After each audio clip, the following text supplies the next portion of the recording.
ఆంధ్రప్రదేశ్ అభివృద్ధికి గూగుల్ జోష్. ఒకప్పుడు అవకాశాలున్న అభివృద్ధిలో వెనుకబడిన రాష్ట్రాల్లో ఒకటిగా చూసిన ఆంధ్రప్రదేశ్ ఇప్పుడు వేగంగా కోలుకుంటుంది. టెక్ దిగ్గజాలు రాష్ట్రంలో పెట్టుబడులు పెట్టడానికి ఆసక్తి చూపిస్తున్నారు. ముఖ్యంగా వైజాగ్లో గూగుల్ రాక రాష్ట్ర అభివృద్ధిలో ఒక పెద్ద మైలురాయిగా మారింది. హైదరాబాద్కు మైక్రోసాఫ్ట్, హైటెక్ సిటీ వంటివి ఎలాంటి ప్రాధాన్యతను ఇచ్చాయో ఇప్పుడు వైజాగ్కి గూగుల్ రాక కూడా అంతే కీలకమైంది. తాజా అంచనాల ప్రకారం రాష్ట్రంలో ఈ పెట్టుబడుల ద్వారా దాదాపు 2 లక్షల కొత్త ఉద్యోగాలు సృష్టించబడతాయని భావిస్తున్నారు. సుమారు $15 బిలియన్ విదేశీ పెట్టుబడులు రాష్ట్రంలోకి వస్తున్నట్లు సమాచారం.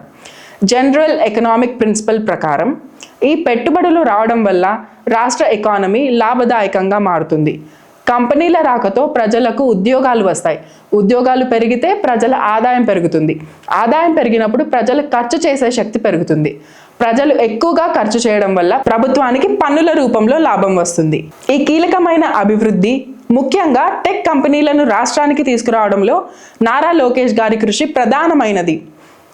ఒకప్పుడు సోషల్ మీడియాలో విమర్శలకు గురైన ఆయన ఇప్పుడు తన లోపాలను సరిదిద్దుకొని ముందుకు సాగుతూ ప్రజల గౌరవాన్ని పొందుతున్నారు.